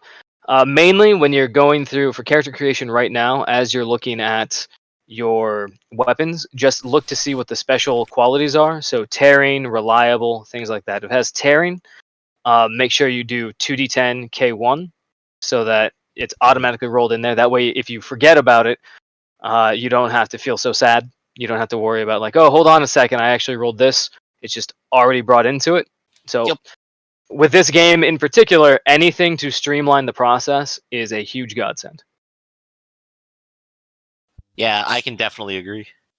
Well, let me streamline this process here. I'm looking to spend some XP on my Sergeant, stuff and things on my sergeant. Yes, already. I picked up the ambidexterity talent for 200 XP because I decided my second toughness was going to go into ballistic skill.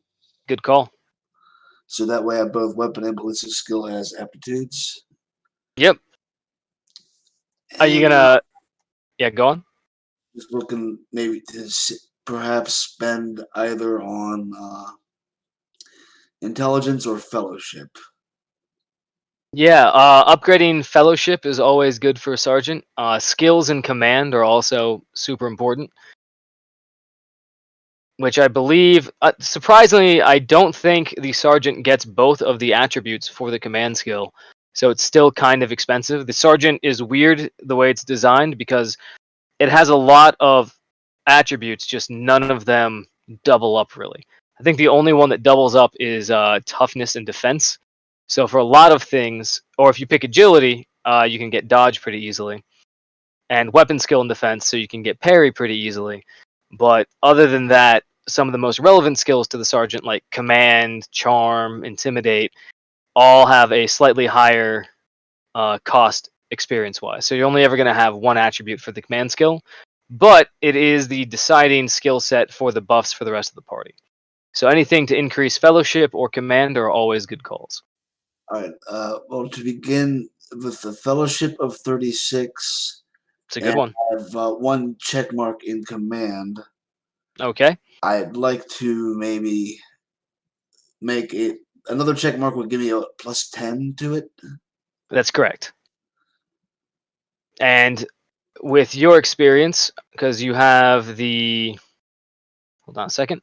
You don't have social, but you do have the other relevant skill. You have fellowship. So for command, fellowship, and I'm sorry, you have fellowship, you don't have leadership, which is so weird. But that would put you at 400 XP for the next tick. So if you That'll spent, just spend all for me. Okay. yep. So that would be all you had, but you'll have a 46% chance. Now, did you add the +5 to fellowship from the class? I don't think so. Let me check my So rolls. So definitely be sure to do that because that is an easy thing to forget. I did not. And So there you you said it's go. a +5. It's a +5. So you actually have a 41. So now you have a 51% chance when giving out orders. So 36 to 41. Nice. If I have, like my cerebral implant, it says I have like a +20 to logic. Is there anything I can just do to add that to the logic skill test? Or do I have to just add that every time I roll? So one thing that you can do is just click off additional check marks, but realistically, the best thing for you is to just like if you do a test roll right now, which what's your character's name? I can just roll it. I've already clicked the button. Okay, So just so add it 20 should to the modifier. So exactly. Don't do +20. Just I add know. 20. Yeah, there you go. That's what I'm saying. I was just wondering if there was a Because I know me, I could forget. Yeah, it's an easy thing to forget. Well, fail. Try That's not a bad to. fail. I mean, yeah, just as your systems are starting to boot up, you try to remember the faces of your family. But yeah, I wouldn't try to remember that. That would be dumb. it's like, huh? Yeah, I have no idea. What Oh family? well. They were nameless and faceless. Also, way too organic. Like how my test rolls are all failures. This bodes well for me. There might have been some issues with the installation of your cybernetic brain. Oh, even So, my tech use is a fail. I made my weapon skill a +5 with the simple, and then about sound constitution. Is that okay? Yeah, so sound So then I should have constitution. 50 XP left over. Right. How much was the first one you said? I believe it was 250. So 250, but then sound constitution you should get for what, 100 the first purchase? Or did you buy I think more? it was. Um, So with I think it said sound 300 for talent because I for only sound had one constitution? thing. Yeah. Well, sound constitution is general and toughness, and I think the heavy weapon has toughness. Actually, you should have toughness from the regiment anyway. Yeah. So I think that's a tier 1 talent,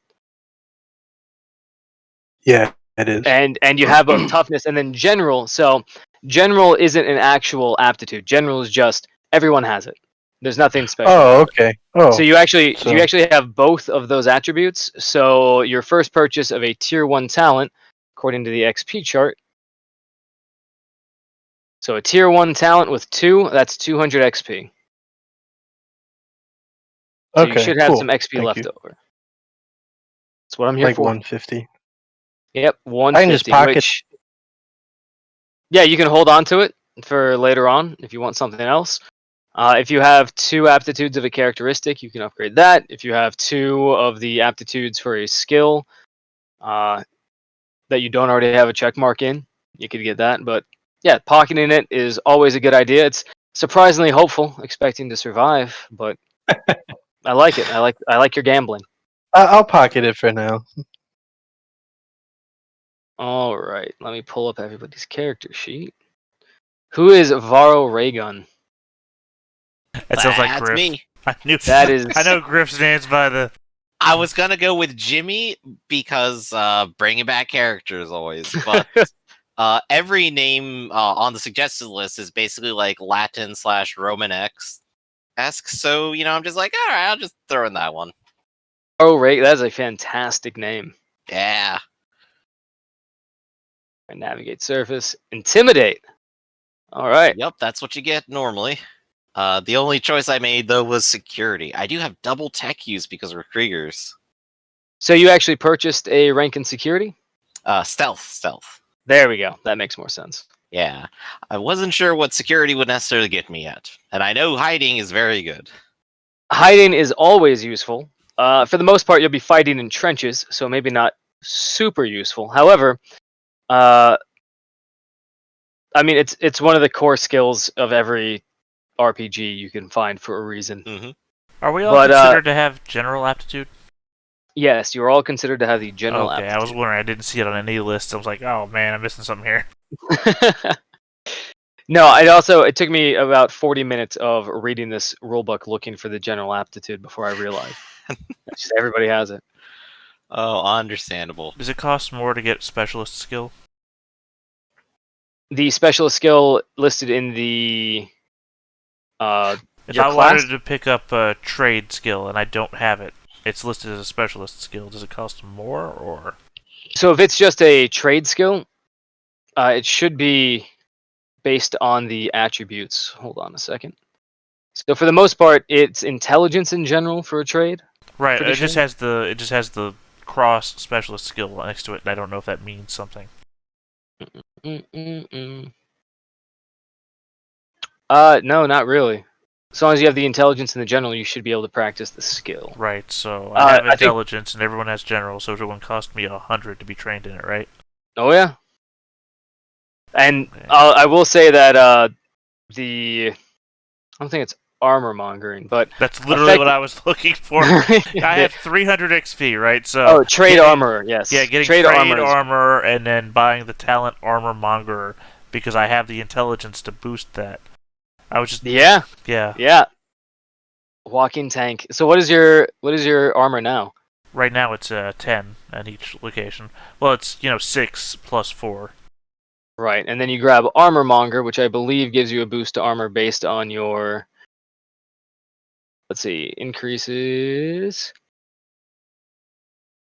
armor points of any armor you wear by 1 on all locations it would normally cover. As long as you have at least an hour per day to clean and repair it. Nice. And trade armor is also pretty useful because if you want to customize weapons, which is a whole very long aspect, but basically you may be getting people walking up to you, trying to get you to give them custom grips or inscribe new things on it. I mean, I am the tech guy. It seems like what I'm here for. Oh, yes. Now, technically, that would be a variation on the STP, which, depending, you may or may not like, but because you guys are coming from your own world, which effectively is just a backwater planet, it is up to you to determine how much you want to buy in to the Imperial Creed or not. But, speaking of that... I mean, I'm already on the verge of it, seeing as I'm a, all for the Omnissiah. Oh yeah, which definitely. is all very confusing. It's kind of the God Emperor, but it's kind of this other thing. Right, so think of it like in particularly Christianity and most Judeo-Christian faith, the difference between it's a trinity. They're all the same, but different. Well, yeah, also the Omnissiah existed before the God Emperor became the God Emperor. I know, it's the things we don't say out loud. The God Emperor was brought as mankind started. There's a certain I'm just saying that the background of the Adeptus Mechanicus existed on Mars before the God Emperor was even born. I'm just saying. Stop pointing your guns at me. You need Do you to think just they have stop a propaganda movie like Forrest Gump for the Emperor? He's just in every single thing that's ever happened. Oh yeah, Yeah. Well, and it depends on where you're from. So there might be like a Goofus and Gallant for the Krieger, where you have a private Gallant who he fills up all 4 of his sandbags. Goofus is the one that leaves them empty, and then Goofus gets murdered by orcs in the background while Gallant is maintaining his post properly. Oh yeah, all those Fallout little infograms. Oh yeah. So yeah, that's where all 300 of my points went. Learning a trade, and then I'm an armor monger.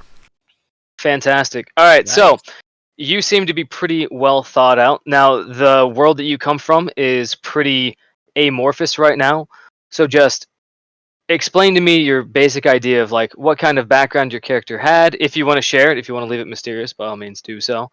But what was their life like? Why did they decide to enlist, or were they drafted?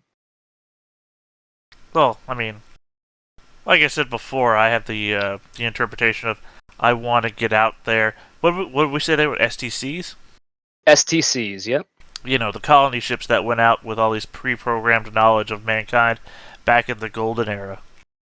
And I want to be one of those. I want to aspire to. God, if I could remember his name. There is an Adeptus Mechanicus general that takes a fleet out and just disappears for so long, right?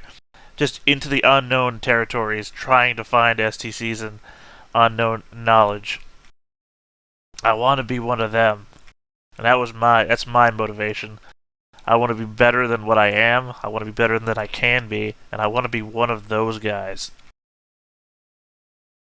You want to be one of those guys. Yeah, you remember definitely reading about the adventures of an explorator in their sword class frigate, the Enterprise, going from star system to star system, looking for STCs, exploring strange new worlds, ancient ruins. The main character had a mechadendrite whip that would allow him to swing across ravines. It was pretty fantastic. I mean, it's so horrible that I can't remember his name because I literally watched entire videos about the background of the guy. Luke Picard, my favorite. I mean, oh yeah. I mean, we're throwing out this Star Trek Enterprise Indiana Jones joke. There is literally a famous Adeptus Mechanicus general that does all the stuff that I'm talking about. I just can't remember his name. He is like a fucking legend. I mean, that's why underneath every single episode they say based on a true story. Obviously, there's nothing more true than this. Exactly. They would never lie to us about the very basic foundation of our entire society. Mm-hmm. What are these example names that you're finding? I think it's page 101 or something like that. Sounds right. You can Give choose characters between which 104. which version of the language you want your name to be. Like, I appreciate one of the female names is Barbarella. Really seems off-brand 40k, but you know, it is one of those futures you can choose from, I guess. Okay, What- I think Jort is done. All right, I'll give it a look through.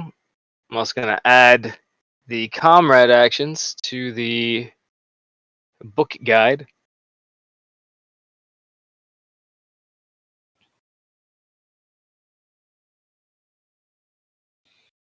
Okay, dope.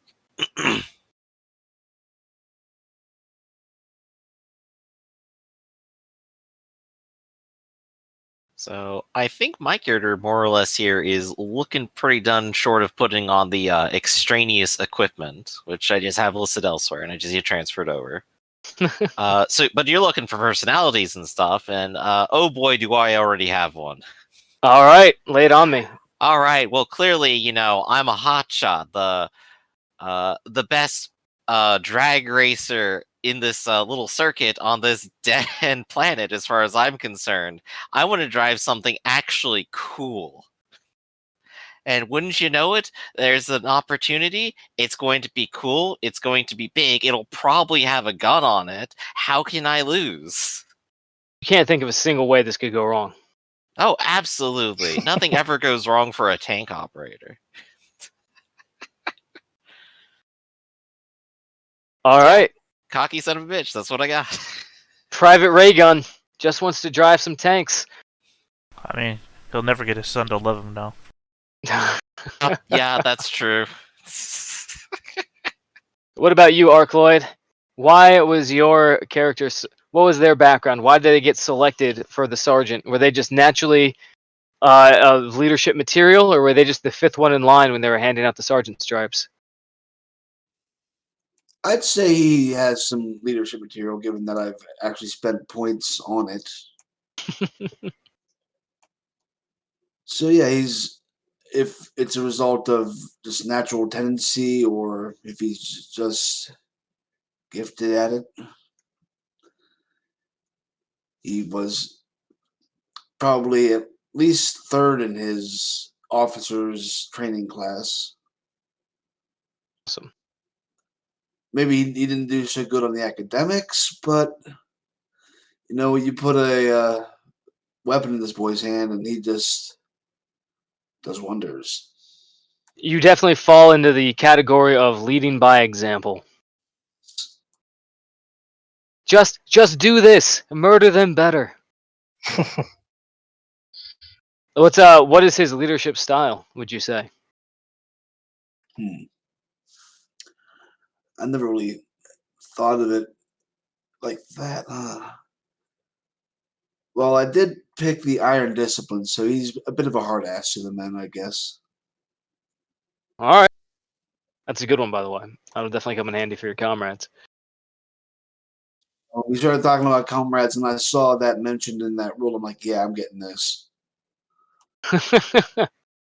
All right. So you have a bit of a hard-ass NCO. Is he particularly experienced when it comes to combat? Did he have any sort of like paramilitary in the past, or was it just during all the training he had a habit of getting people to do the right thing? So they're like, this is the one. Let's give him a sword, a pistol, and some cool chevrons. I'd say usually during the during the training montage, he would have been the one that when the quote unquote operation or the training mission, went tits up, he was the one that took over usually and led the team to victory. All right. So yeah, lead by example. Oh yeah, the senior enlisted Kriegers definitely saw the spark of something of the early disciplinarian, and they're like, all right, well, we need to fill these sergeant billets. This guy seems as good as anybody else, if not better.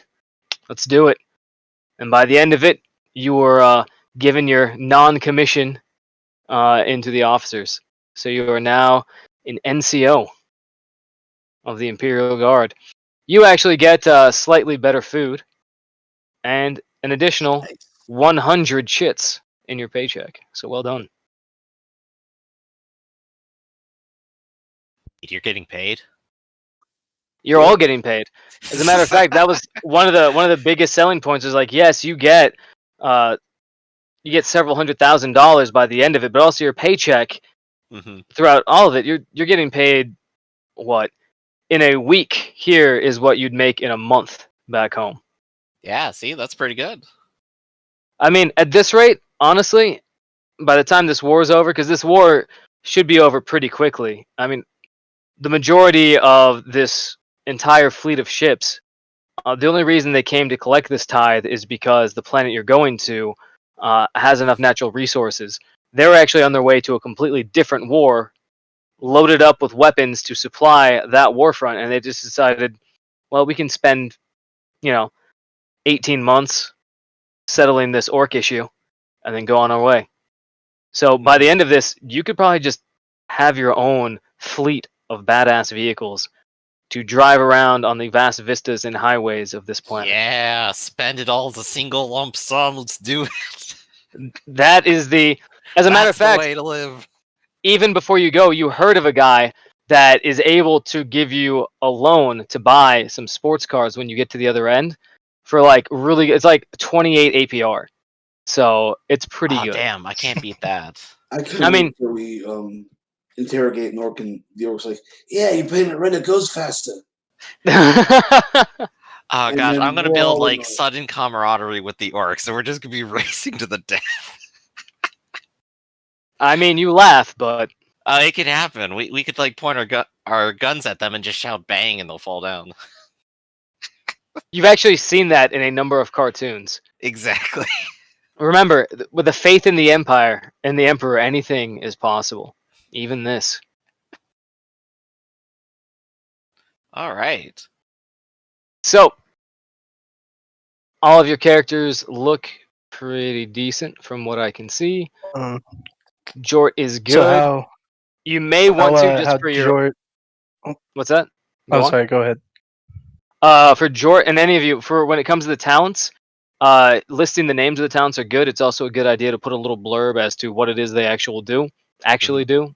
I have a list of them, so I can just tell you. But if you're relying on something, it's always a good idea to have it as like a little blurb next to it, so that you know exactly what it is your character's doing. Because on more than one occasion, I have been that unfortunate player that's like, "Oh no, I got this," jumps into a group of people, and it's like, "All right, I'm All gonna right, let me lightning turn to attack the page all in of the them." book. Exactly. And then they're like, "Oh, actually, that's not what that talent does." I'm like, "Oh, so, Mhm. oh, I just die then?" They're like, yeah, all right. So it's always a good idea to jot down Yeah, I'll throw that everything. in there real quick. Sergeant Laszlo, excellent picture, Sergeant Laszlo. Oh yeah, I should get a picture. Let me go. I'm looking Let me for go get it. the where you work on your comrade. That's what. Yeah. Say that one more time. No, looking for the section of the book that deals with building your comrade. Ah, got it. So that is super easy, barely an inconvenience. You like those videos too, huh? Oh my god, I can't get enough of them. Yeah. It's a problem. Well, I mean, it's a problem when they put them all together. Like, here's all of our Marvel movies. It's like, all right, well, this is my day. Haven't you seen all of them? Yeah.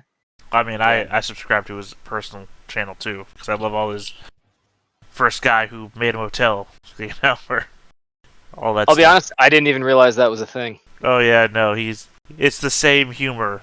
It's just one he does for a channel and one he does for himself. Nice. All right, so for your comrade, the first thing you can do is roll a D100 to determine what their demeanor is, if you want to create them.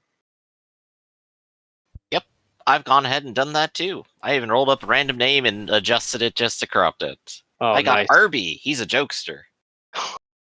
What could go wrong with Arby the Jokester? Yeah, he makes some nice sandwiches too for some reason. I don't get that one.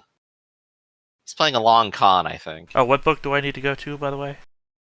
For the comrades? For my servitor.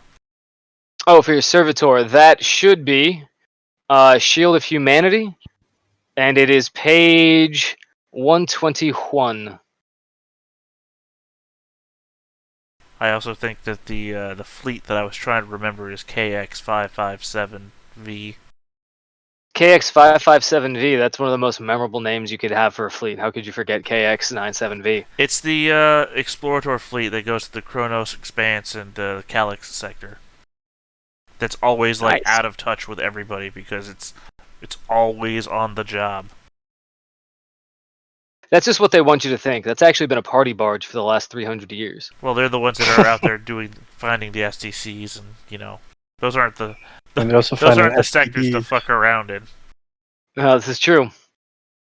Although, to be fair, none of them are. Oh, speaking of segmentums, you guys are told that the planet you are shipping to... Well, I suppose we can get to that once we're finished up here. Oh, I'm sorry. You know what? I went so far on the Explorer fleet, I didn't. What's the book again? That is Shield of Humanity, and it is page... it is page... Oh, I love Page Predator. How could I forget Page Predator? It's so integral to the entire game. I mean, it's easy. It just rolls off the tongue. Page 121, which is the actual page you need to get to. Shield of Humanity. Oh, yeah. And I have purchased all of these lovely things, so I'm more than happy to let you see it. I'm pretty sure that works. This is effectively, we're all at a table anyway. 121. Alrighty, so... Does this thing, before I just go through the servitor, does this book add anything else that I should be aware of? It actually adds a lot, but you guys would kind of have to survive to 2,500 points, or experience points, to use it. So basically, every 2,500 experience, you get the option of attending sort of like a specialty school. It sort of changes your aptitudes, it gives you new talents. It's a good way of upgrading your character. However, if you keep with your regular class, you just get straight stat bonuses, which are also nice. But for the most part, the main thing is the servitor. But if you look at the overall section, this is for every specialist. It gives you a lot of different things. It also allows you to do new orders, and it gives you an extended armory and cybernetic section. So servitor patterns, I can choose one, or... Oh, yeah. What is the minimum logistics rating referring to? So, once you guys get to your actual unit, in order to get gear, you don't buy it. Even though you are going to get chits, in order to get gear, because you are members of an actual military regiment, what you're actually doing is putting a request in through your Departamento Munitorum, which is sort of like your central issuing facility.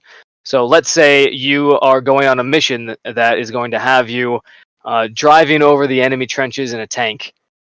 Well, hopefully they have a tank available. So there's two different roles. There is the regular logistics roles to get your own personal items. Then there is mission critical gear, which is another role in and of itself.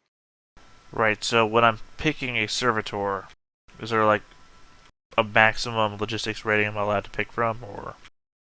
Effectively, you would just roll for it. I would roll. So, okay. Let's see, minimum logistics rating of 25. So effectively... Well, I mean, there's a ton below 25. Yeah, there's 25, there's 15. The gun servitor is 35 plus 5. Let me go back and find that real quick to make sure I know what the logistic rating is. I should have that written down. Does anybody else have... are you good with your comrades so far, as far as generating them, or... Yeah, it looks like I just had to pick a name and a demeanor. Yep, that is it. Cook. Do we have a starting allotment of credits or money? So no, you do have your enlistment bonus of 300 chits. You can probably use that to buy coffee and cigarettes. all the shits you want. Oh yeah, Oh, shits it's in your it's hands. actually it's actually kind of amazing how free they are giving out these chits. I don't even Well, know where didn't you they're say loaded that on as an the sheet. officer I got more? Yes, you now have 400 chits. Ooh. I'm gonna be putting them chits on my sheet. That's some good shit. You better wash your hands. Gets all these shits. All So right. I don't even know where shits are located on your sheet, though. Pink eye is a mark of wealth. It's a mark of something. All right. So let's see here. Logistics rating. You would be the low rank non-commissioned officer, so that would give you a 15. Let me just pull some things up real quick. Basically, to simplify it, we're going to have all of your logistics requests go through your NCO. Keep things at the lowest level. Okay.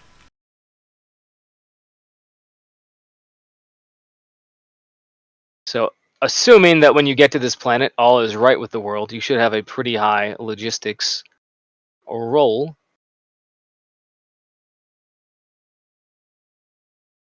See, they've been there for 6 months. There's no bonus there.